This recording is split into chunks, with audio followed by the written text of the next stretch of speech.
Good morning student. हमने जो बहुपद का 3.4 प्रश्नावली थी बहुपद की, उसमें 3.4 में दूसरे का पार्ट चल रहे थे, उसमें 4 कंप्लीट हो गए थे, ठीक है ना। 5वां था और आपको श्रीधराचार्य सूत्र से आपको क्या करना था, उसको हल करना था। पहला तो क्या था, बता दिया था आपको पूर्णवर्ग विधि से, और दूसरे को श्रीधराचार्य सूत्र से आपको हल करना था, ठीक है। तो है आपका प्रश्न क्या था, निम्न द्विघात समीकरणों के मूल यदि उनका अस्तित्व हो तो श्रीधराचार्य विधि द्वारा द्विघाती सूत्र का उपयोग करते हुए ज्ञात करना है। तो दूसरे का 5वां क्वेश्चन है x² + 4x + 5, x² + 4x + 5 = 0। इसके क्या करना है, आपको मूल ज्ञात करना है। समझ में आ गया। तो यहाँ गुणांक दे रखे हैं, a का मान 1, b का मान 4 और c का मान 5। सबसे पहले उसका मूलों का अस्तित्व देखते हैं, होगा या नहीं होगा। तो विभक्तीकरण क्या होता है, विभक्तीकरण b² - 4ac। देखते हैं b² - 4ac, 4 का स्क्वायर -4 × a का मान 1 × c का मान 5। तो 4 चौक 16, 4 चौक 16 -5 चौक 20, तो कितना आ गया, -4 आ गया। अब -4 आ गया तो इसमें क्या हुआ, 3.4 का कौन सा था, 5वां क्वेश्चन था। तो अब ये नेगेटिव आ गया, b² - 4ac < 0, मतलब नेगेटिव आ गया। अगर रूट के अंदर आप इसको द्विघाती सूत्र है आपका श्रीधराचार्य सूत्र, श्रीधराचार्य सूत्र x बराबर माइनस का b plus minus under root b² - 4ac/2a ये होता। अगर इस रूट के अंदर आप नेगेटिव वैल्यू रखोगे तो रूट के अंदर नेगेटिव वैल्यू रखते ही क्या हो जाएगा, ये काल्पनिक हो जाएगा। क्या हो जाएगा, काल्पनिक। काल्पनिक का मतलब है जिसके कोई वास्तविक भाग नहीं है, कोई मूल नहीं है, कोई वास्तविक मूल नहीं। इसका मतलब क्या हुआ, रूट के अंदर नेगेटिव आते ही क्या बोलोगे आप, कोई वास्तविक मूल नहीं। काल्पनिक मूल तो होंगे, काल्पनिक मूल तो होंगे जो आपके नहीं है, बाकी कोई वास्तविक मूल नहीं होगा। तो आप क्या लिखोगे, कोई वास्तविक मूल नहीं, ठीक है। काल्पनिक मूल होंगे, ठीक है ना, जो आपके नहीं है सिलेबस में, वास्तविक मूल है। तो अगर आपके b² - 4ac < 0 आए, मतलब नेगेटिव आए, ऋणात्मक मान आए, तो आप क्या बोलोगे कि कोई वास्तविक मूल नहीं है। तो 5वां प्रश्न हो गया। अभी हम देखते हैं 6वां क्वेश्चन।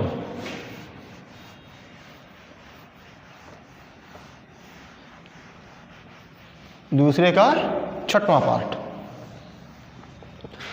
दूसरे का 6वां पार्ट क्या दे रखा है, क्वेश्चन नंबर 2 पार्ट है उसका 6वां, 1/x - 1/x - 2 = 3 और x ≠ 0 और 2। x का मान 0 और 2 नहीं होना चाहिए। इसका मतलब यह हुआ, अगर x का मान 2 और 0 हो गया तो ये कौन संख्या बन जाएंगी, अपरिभाषित हो जाएंगी। संख्या क्या, इनफाइनाइट हो जाएगी। तो x का मान 2 भी नहीं होना चाहिए और 0 भी नहीं होना चाहिए। अब इसके लिए क्या करोगे, आप एलसीएम लोगे। एलसीएम लोगे तो एलसीएम क्या आ जाएगा, x और x - 2 दोनों आ जाएंगे, भाग देंगे तो x कट जाएगा, x - 2 बचेगा। x - 2 को आप 1 से गुणा करोगे तो x - 2, फिर माइनस का चिन्ह, फिर इसमें एलसीएम में इसका भाग देते हैं तो x - 2 से x - 2 कट गया और x बच गया। x को 1 से गुणा करेंगे तो x आएगा = 3। देखो x से 1 x कैंसिल हो गया और -2/2 x² - 2x लिख दूँ, x² - 2x = 3/1 कर दूँ इसको 3 को। अब क्या करेंगे, वज्र गुणा करेंगे,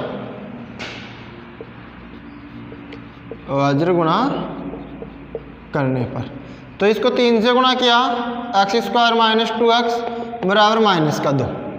ठीक है। तो दिस इम्प्लाई 3x² माइनस 3 दूनी 6x बराबर माइनस का 2। तो x² माइनस का 6x प्लस का 2 इक्वल टू 0। यह आ गया आपको,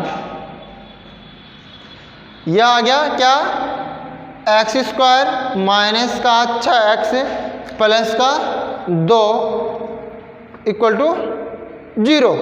अब इसको हम द्विघाती सूत्र से हल करेंगे। द्विघाती सूत्र से हल करेंगे तो a बराबर 1, b बराबर माइनस का 6 और c बराबर 2। व्यक्तिकरण क्या है, b² minus 4ac।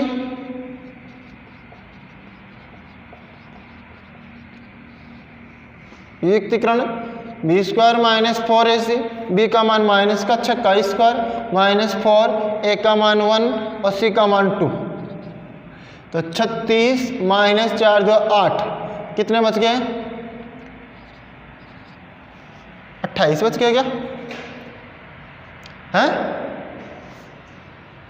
36 minus 8 4ac, a का मान 1, b का मान माइनस का 6 और c का मान 2। तो b² 6 का स्क्वायर 36 माइनस 4, a का मान 1 और c का मान 2। तो 4 2 8, 36 माइनस 8 28 बच गए। अब देखते हैं x minus 2 minus x cancel किया माइनस का 2 और गुणा करेंगे x² 3x² माइनस 6x बराबर माइनस का 2। ये हो गया। यहाँ से भाई a का मान 3 आएगा, a छूट गया ना यहाँ, a का मान 3, a का मान 3 आया, a का मान 3 है, 3x² माइनस 6 3 दूनी 6x माइनस का 2। तो 3x² माइनस 6x प्लस का 2 equal to 0। a b c के मान आ गए 36 और 4 3 12, 12 दूनी 24। तो कितना आ गया, 12 आ गए। अब क्या करना आपको, मूल वास्तविक और अलग अलग होंगे।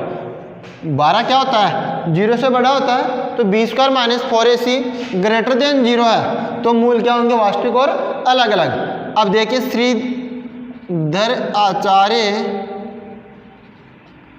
आचार्य सूत्र x इक्वल टू माइनस का b plus minus under root b² minus 4ac upon 2a।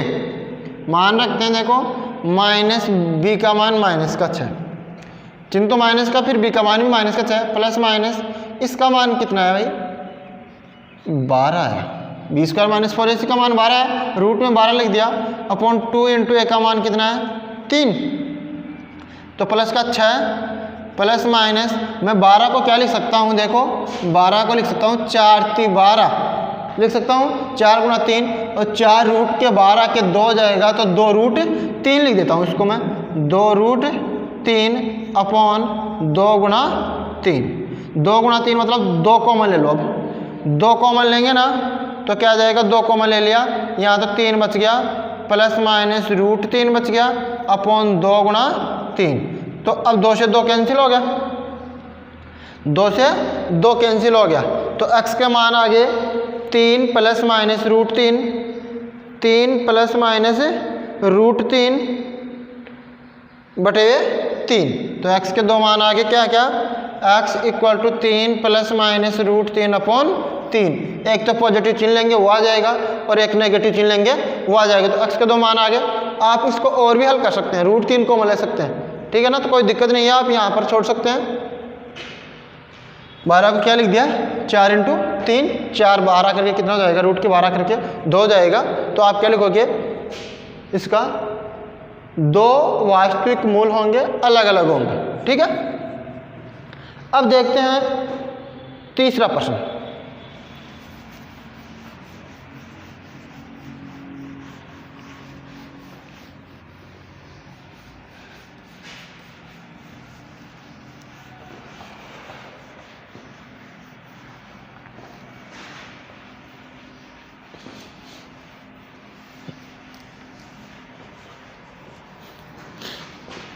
तीसरा प्रश्न है क्वेश्चन नंबर 3।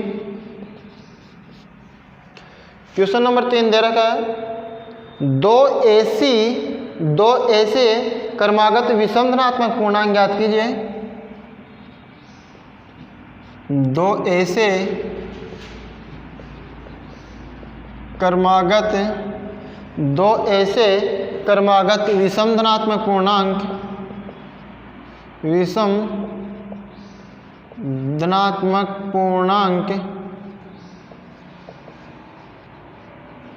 ज्ञात कीजिए।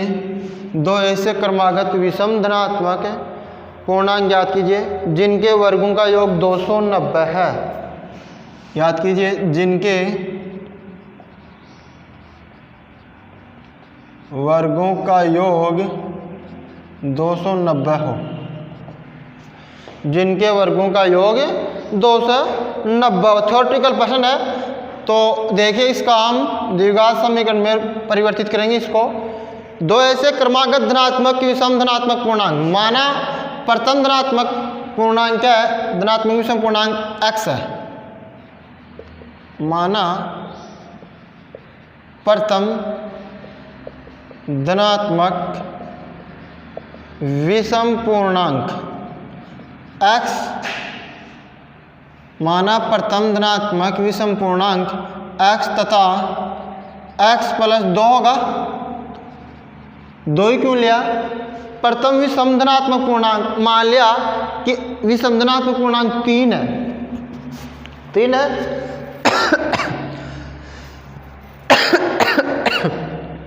x का मान कितना लिया, 3 लिया, विषम है 3। अब x प्लस 1 करेंगे तो 3 प्लस 1 कितना 4 है, ये तो सम आ गया ना। x प्लस 1 क्या, तो सम पूर्णांक आ गया। तो x प्लस 2 करेंगे ना तो दूसरा विषम पूर्णांक क्या आएगा, 5 आएगा। तब क्या लिया, दूसरा विषम पूर्णांक x प्लस 2 लिया और प्रथम पूर्णांक क्या लिया, x लिया। समझ में आ गया। अब क्या बोल रहा है, विषम पूर्णांक ज्ञात कीजिए जिनके वर्गों का योग 290 है।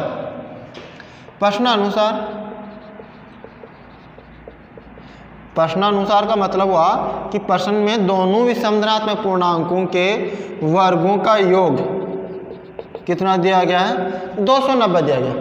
देखो प्रथम का पूर्णांक का वर्ग, जिनके वर्गों का योग 290 है तो 2 पूर्णांक मान लिए और जिनके वर्गों का योग 290 है। प्रश्न में ऐसे दे रखा है तो प्रश्नानुसार वर्गों का योग कर दिया। अब देखिए इसका तो a प्लस बी से होल स्क्वायर खोलेंगे, सूत्र लगाएंगे हम a square plus 2ab plus b square, ये लगाएंगे तो x square plus plus 2x into 4x हो गया प्लस 4 इक्वल टू 290।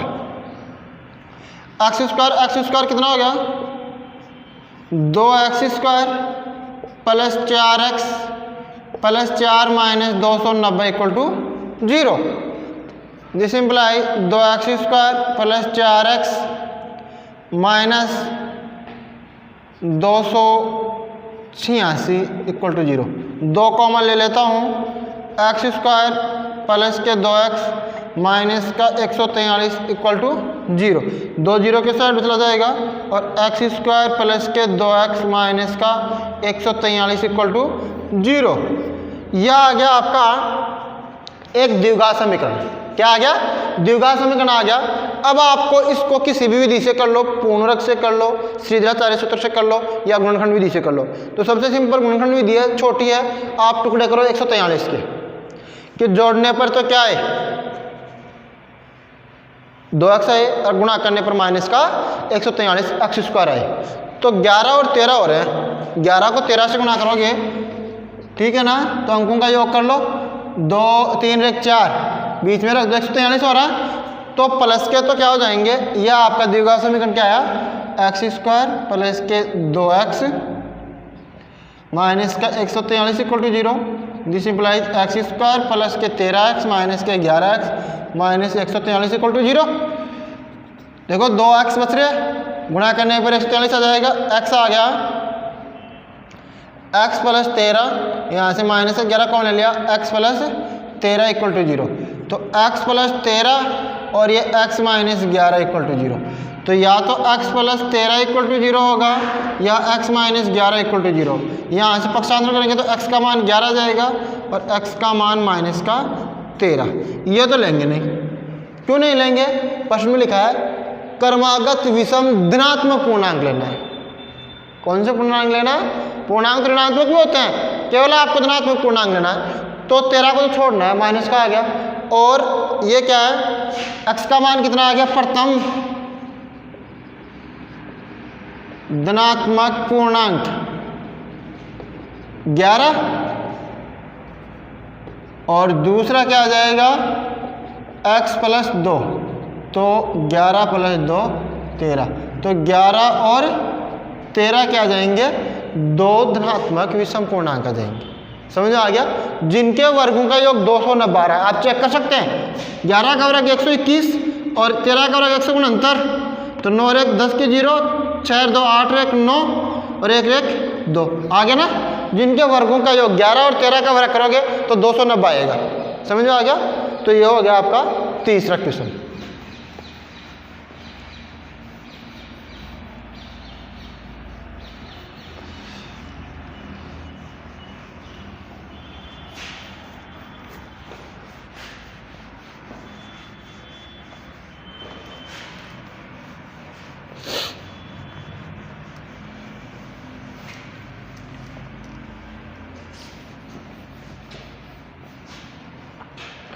चौथा क्वेश्चन क्या है? Question number 4। दो संख्याओं के वर्गों का अंतर 45 है।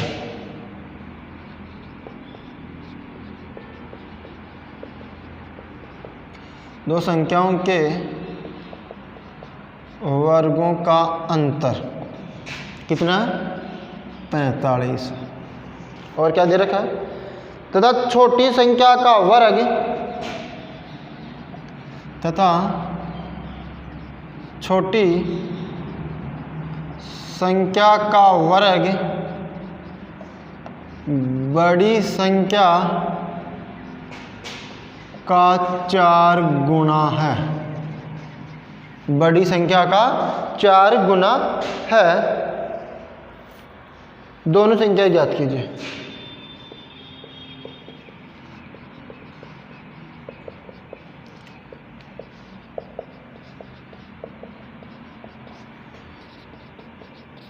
क्या बोल रहा है? दो संख्याओं के वर्गों का अंतर 45 है और फिर क्या दे रखा है? छोटी संख्या का वर्ग बड़ी संख्या का 4 गुना है। 4 गुना है। समझ में आ गया? तो देखते हैं क्या क्या दे रखा है। गिवन दैट माना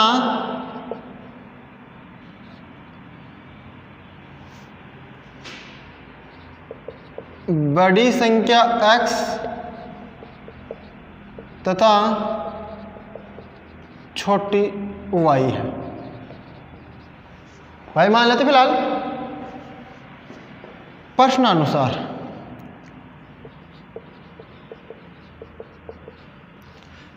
क्या दिया? दोनों संख्याओं के वर्गों का अंतर। दोनों संख्याओं के वर्गों का अंतर कितना दे दिया? 45। X square minus y square और 45 दे दिया। छोटी संख्या का वर्ग और क्या दे रखा है? छोटी संख्या का वर्ग बड़ी संख्या का 4 गुना है। तो छोटी संख्या का वर्ग बड़ी संख्या का 4 गुना। देखो छोटी संख्या का वर्ग हो गया बड़ी संख्या का 4 गुना। समीकरण 2। समीकरण 2 से वाई स्क्वायर का मान कहाँ रखेंगे? समीकरण 1 में रखेंगे। समीकरण 2 से मान समीकरण 1 में रखने पर तो एक्स स्क्वायर माइनस के 4x बराबर 45। तो एक्स स्क्वायर माइनस के 4x माइनस के 45 माइनस के 45 इक्वल टू 0। तो इसके क्या करना है आपको? 45 के ऐसे टुकड़े करने हैं कि माइनस के 4x जोड़ने पर तो और गुणा करने पर माइनस के 45, तो 9 पंजू 45, 9 पंजे में कितने होते हैं 45 होते हैं। तो एक्स स्क्वायर माइनस के 9x प्लस के 5x माइनस के 45 इक्वल टू 0। जोड़ने पर देखो माइनस के 4x और गुणा करने पर 9 पंजू 45 एक्स स्क्वायर। तो एक्स स्क्वायर एक्स कॉमन ले लिया, एक्स माइनस 9, यहाँ से 5 कॉमन ले लिया, एक्स माइनस 9, तो एक्स माइनस 9 और एक्स प्लस 5, तो x का माइनस 9 इक्वल टू 0 या तो, या x plus 5 equal to 0, x बराबर या तो 9 या x बराबर माइनस का 5। x बराबर 9 लेंगे छोटी संख्या, x का मान 9 लेंगे के स्पष्ट, x बराबर 9 समीकरण 2 में रखने पर, तो y स्क्वायर बराबर 4 इंटू 9, 9 चौक 36, तो y बराबर अंडर रूट 36 प्लस माइनस, तो y का मान आ गया 6 और माइनस का 6। 9 लेने पर क्या आ जाएगा 9 और 6 आ जाएगा, समझ में आ रही है, 9 और 6 और 9 और माइनस का 6। एक तो आ जाएगा x का मान 9 लेओगे तो 6 आ जाएगा, तथा दूसरा 9 लेओगे तो माइनस का 6 आ जाएगा। y का 2 मान आ रहे हैं ना y के, तो ये आ जाएंगे इसके आंसर। समझ में आ गया क्या बोल रहा है, दोनों संख्याओं के वर्गों का अंतर 45 और छोटी संख्या का वर्ग बड़ी संख्या का 4 गुना, वाई स्क्वायर की जगह क्या रख देंगे 4x रख देंगे, तो एक्स स्क्वायर माइनस 4x बराबर 45, पक्षांतर कर दिया, द्विघात समीकरण बन गया। और द्विघात समीकरण को हमने क्या किया उल्लंघन विधि से हल कर लिया। ठीक है, लास्ट प्रश्न 3.4 का,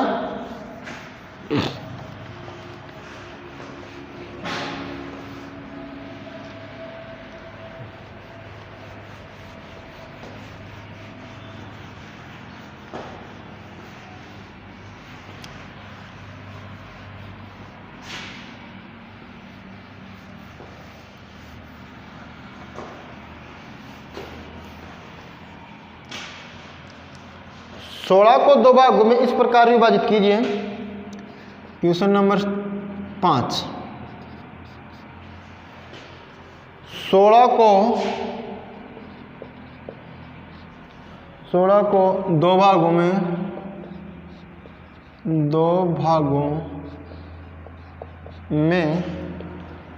इस प्रकार विभाजित कीजिए, इस प्रकार विभाजित कीजिए। 16 को 2 भागों में इस प्रकार विभाजित कीजिए कि बड़े भाग के वर्ग का, कीजिए कि बड़े भाग के वर्ग का, बड़े भाग के वर्ग का 2 गुना, वर्ग का 2 गुना, बड़े भाग के वर्ग का 2 गुना, छोटे भाग के 2 गुना, छोटे भाग के वर्ग, छोटे भाग के वर्ग से 164 अधिक हो, अधिक हो। क्या बोल रहा है, 16 को 2 ऐसे भागों में इस प्रकार विभाजित कीजिए कि बड़े भाग का वर्ग का 2 गुना, छोटे भाग के वर्ग से 164 अधिक है। तो मान लेते हैं सॉल्यूशन में माना बड़ा भाग x और छोटा भाग 16 माइनस एक्स। देखो दोनों संख्याओं का 16 का इस प्रकार टुकड़े कर दिए, 2 टुकड़े कर दिए, तो दोनों को जोड़ोगे तो देखो 16 आ रहे हैं, 16 minus x plus x, x x cut के 16 आ गया, तो 16 का मैंने एक टुकड़ा तो एक्स मान लिया, और दूसरा क्या होगा 16 माइनस एक्स होगा, तो टुकड़े हो गए बड़ा भाग। अब क्या बोल रहा है, प्रश्नानुसार, प्रश्नानुसार बड़े भाग का वर्ग, मतलब बड़े भाग का वर्ग का 2 गुना, बड़े भाग के वर्ग का 2 गुना छोटे भाग के वर्ग से 164 अधिक हो। अधिक मतलब जुड़ रहा है, क्या बोल रहा है कि बड़े भाग के वर्ग का 2 गुना, बड़े भाग के वर्ग का 2 गुना छोटे भाग के वर्ग से 164 अधिक है। तो यही दे रखा है कि छोटे भाग के वर्ग से 164 अधिक है। अब देखिए इसको खोलते हैं, सूत्र लगाएंगे इसमें a माइनस बी का स्क्वायर, a स्क्वायर माइनस का 2ab प्लस का b स्क्वायर, तो 2x स्क्वायर इक्वल टू 16 का स्क्वायर कितना हो जाएगा 256 माइनस 2ab, तो 2ab 16x 32x plus x square plus का 164। ठीक है, तो देखिए पक्षांतरण करेंगे हम, पक्षांतरण करने पर 2x स्क्वायर ये माइनस का x स्क्वायर प्लस का 32x प्लस का 32 माइनस 4 और 6 10 की 0, 6 और 5 11 रेक 12 और 3 रेक 420 इक्वल टू, ये प्लस कहते हैं माइनस क्या होगी इस साइड में आकर के x square 2x square minus x square, तो x स्क्वायर प्लस का 32x माइनस का 420 इक्वल टू 0। ये लो क्या आ गया द्विघात समीकरण, x स्क्वायर प्लस के 32x माइनस के 420 इक्वल टू 0। अब माइनस के 420 x स्क्वायर के ऐसे टुकड़ा करना है कि जोड़ने पर तो कितना है 32x और गुणा करने पर माइनस के 420x, तो इसके सीधे सीधे टुकड़े हो रहे हैं 42 और 10, प्लस के तो 42 और माइनस के 10, जोड़ने पर क्या आ जाएंगे 32 आ जाएंगे और गुणा करने पर माइनस के 420 x आ जाएगा, x स्क्वायर आ जाएगा। तो देखिए x square plus 42x minus 10x minus 42 equal to 0, x common आ गया तो x प्लस 42, यहाँ से 10 कॉमन आ गया, x प्लस 42 इक्वल टू 0, तो x प्लस 42 और x माइनस 10 इक्वल टू 0, तो x प्लस 42 इक्वल टू 0 या x माइनस 10 इक्वल टू 0, तो x बराबर यहाँ से तो क्या आ गया 10 आ गया और यहाँ से क्या आ गया माइनस का 42 आ गया। एक तो क्या आ गया x का मान माइनस का 42 आ गया और दूसरा क्या आ गया आपका 10 आ गया। ठीक है ना, तो अब माइनस वाले को तो छोड़ते हैं, क्यों, माइनस में आपको योग है ना आपका 16 आना चाहिए, क्या आना चाहिए 16 आना चाहिए, तो ये तो अकेला ही क्या हो रहा है 42 आ रहा है, अकेला ही क्या आ रहा है 42 आ रहा है, तो ये तो आएगा नहीं, माइनस का 42 आ रहा है और x बराबर 10 लेंगे, x बराबर 10, एक तो आ गया x बराबर 10 और छोटा बड़ा भाग आ गया, तो बड़ा भाग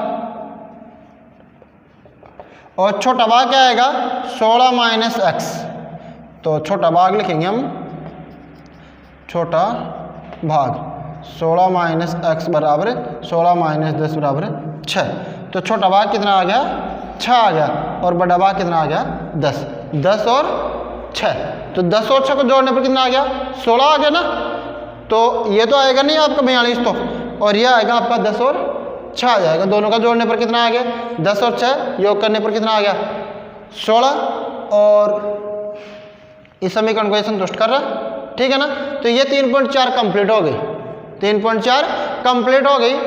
नेक्स्ट क्लास में हम पढ़ेंगे व्यक्तिकरण के मूलों की प्रकृति, जो मैंने आपको बता दी मूलों की प्रकृति कि कैसे क्या करना है, तो आप 3.5 हल कर सकते हैं, 3.5 हल कर सकते हैं। 3.5 में क्या है मूलों की प्रकृति देखनी है, जो अभी मैंने b स्क्वायर माइनस 4ac के 3 प्रॉपर्टी बताई थी कि b square minus 4ac greater than 0 होता है, तब क्या होता है बताई हुई है मूलों की प्रकृति आपको।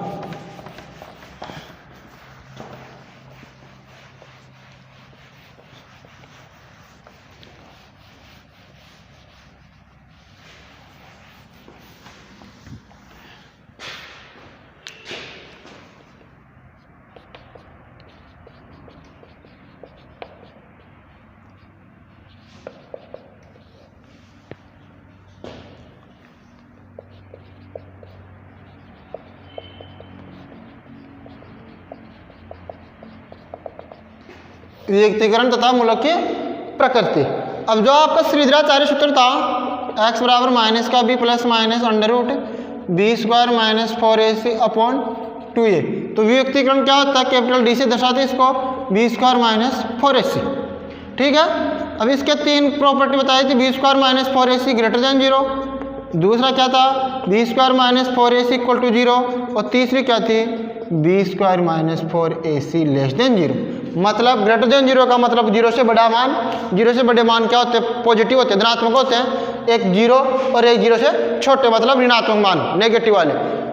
जब बी स्क्वायर माइनस 4ac का मान ग्रेटर देन 0 होगा, दो मूल होंगे, वास्तविक होंगे और अलग अलग होंगे। जो द्विघात समीकरण है आपका व्यापक रूप में ax square plus bx plus c, ठीक है ना, तो उसके दो मान होंगे, x के दो घात है तो दो मान होंगे, दोनों मान अलग अलग होंगे और वास्तविक होंगे। जब B square minus 4ac greater than 0 आता है तब B square minus 4ac equal to 0 होता है, तो इक्वल टू 0 होता है तो दो मान होंगे, बराबर होंगे और वास्तविक होंगे। समझ में आ रही है, दो मान होंगे बी स्क्वायर माइनस 4ac, मतलब इसकी जगह आप 0 रखोगे तो माइनस का b अपॉन 2a बचेगा, ये तो 0 हो गया, माइनस का b अपॉन 8, दो मान आएंगे यहाँ से, बराबर आएंगे दोनों मान, माइनस का 2 आ रहा है, दूसरा माइनस का 2 होगा, दोनों ही वास्तविक होंगे। ठीक है, अगर इसमें B square minus 4ac less than 0 आता है, B square minus 4ac less than 0 मतलब नेगेटिव आता है, तो यहाँ ऋणात्मक मान होगा, इसकी जगह बी स्क्वायर माइनस 4ac की जगह ऋणात्मक मतलब नेगेटिव, अंडर रूट में नेगेटिव मतलब काल्पनिक संख्या, काल्पनिक संख्या आगे रूट में नेगेटिव संख्या आती है तो वो काल्पनिक संख्या होती है, अवास्तविक संख्या बोलते हैं उसको। ठीक है, अगर अवास्तविक संख्या या काल्पनिक संख्या आती है आपकी तो कोई वास्तविक मूल्य नहीं, अगर इसका मान ऋणात्मक आता है तो कोई वास्तविक मूल्य नहीं होगा, मतलब आपके काल्पनिक